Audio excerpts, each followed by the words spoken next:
हे भगवान, हे प्रभु, आज आपके सबसे बड़ा भक्त से बहुत बड़ा अनर्थ हो गल प्रभु। आज हमरे चिड़ैया के जन्मदिन रहा, बकर हम काम में इतना व्यस्त हो गई, फोन मैसेज कुछ नहीं के बोली, ध्यान से उतर गई है।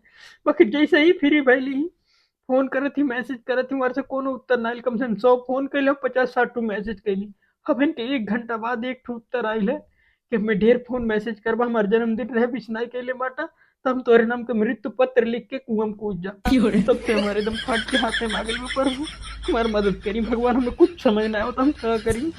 करी भगवान, कुछ तो करी। डोंट वरी पुत्र, तुम्हें कुछ नहीं होगा। बस तुम अपनी चिड़ै की सुंदरता का उससे खूब बखान करो।